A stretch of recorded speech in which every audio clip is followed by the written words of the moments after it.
Has there ever been a piece of K-pop media, information, marketing, you name it, that you feel has been forgotten by the community over time? Since the roots of K-pop dating all the way back to the 90s, there are hidden gems that we as a collective have forgotten, or a majority have yet to discover. Hi everybody and welcome back to Midnight Theories, and if you're new here, welcome to Midnight Theories. We are bringing these lost or forgotten K-pop media back into the limelight to cringe over, get a nostalgia boost, or simply discuss if it should be brought back or was better left in the past. Today, we are focusing all our attention on the failed attempt to market K-pop to the Western audience, known as the Wonder Girls movie.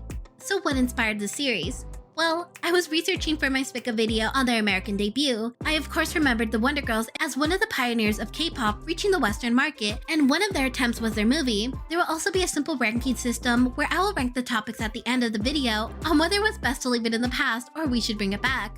Before we can talk about the actual movie, we must discuss the backstory of how the movie actually came to fruition. It's the year 2009. Wonder Girls were reaping in the benefits of their hard work, such as their hits Tell Me, So Hot, and Nobody. The group wielded the title as one of the biggest and trend-setting girl groups in K-pop at the time and in high demand, backed up by their popularity and catchy dance tracks dominating the charts. Their company, JYP Entertainment, saw their growth and success in Asia and decided they wanted to expand overseas. The company's founder, Park Jin-young, better known as JYP, has always envisioned himself or the company to branch out in the Western market because the Western media seemed to tickle his fancies for some reason. The company decided the quintet would release an English album, but in the meantime, they'd release 2 English remakes of their singles, Nobody and Tell Me. To promote their presence in the US, Wonder Girls were presented with the golden opportunity to join one of the biggest boy bands in America at the time, known as the Jonas Brothers.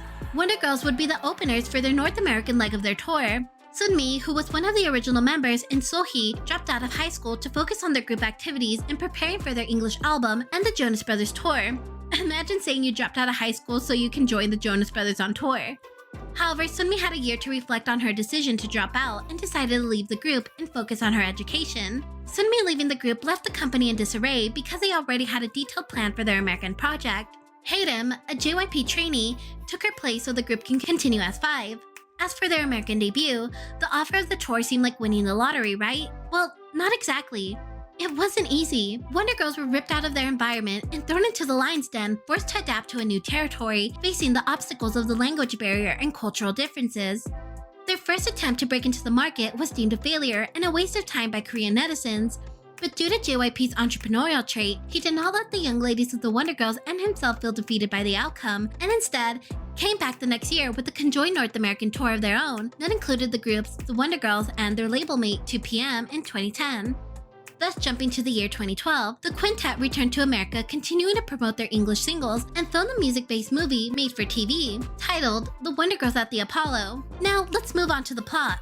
Wonder Girls have arrived and they are taking New York City by storm. The girls arrive in New York City to prepare for the US tour, but because of their fun, mischievous personalities, they enter themselves into the Apollo amateur competition under the stage name The Asian Invasion. Their amazing performances wins them a spot in the finals, but also stirs up trouble with the reigning champs, the schoolgirls. Join Yenny, Yubin, Sun, Sohee, and Lim on the hilarious journey as they navigate their way through friendships, rivals, loyalty, and crushes to prove that they have what it takes to make it in the big city.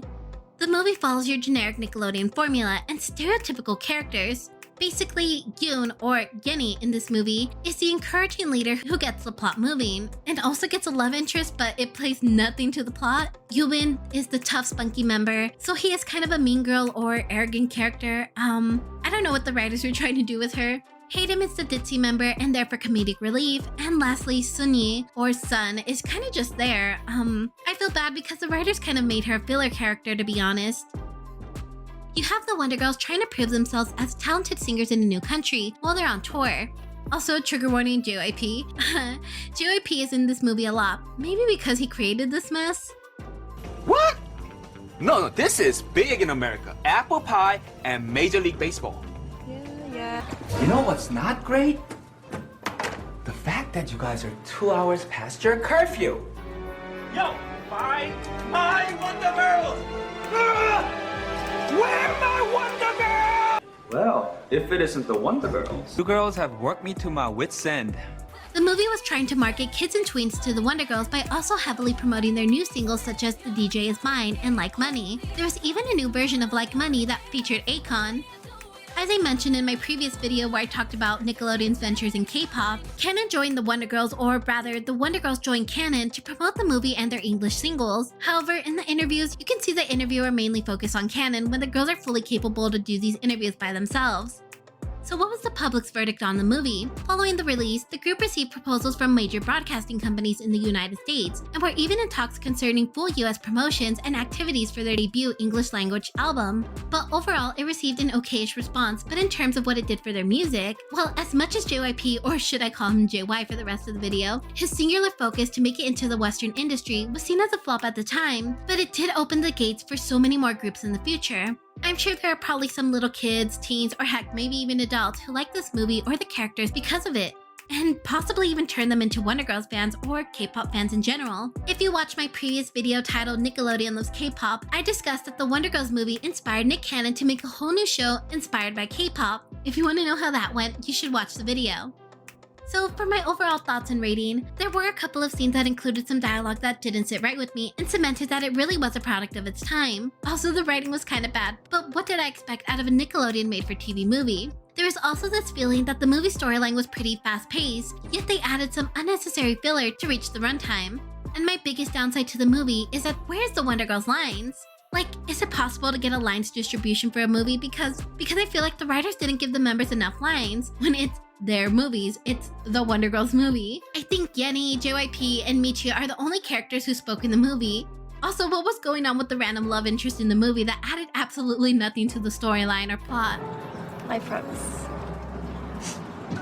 This is how we promise in America. Okay, the movie was pretty entertaining, I have to say. It was fun to see them act and see something new from a group that got me into K-pop.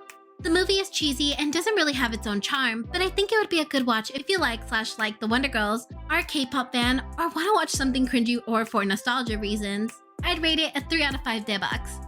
If you know, you know. Oh, in Korea we say 대박. Oh, 대박. 대박. 대박. 대박. 대박.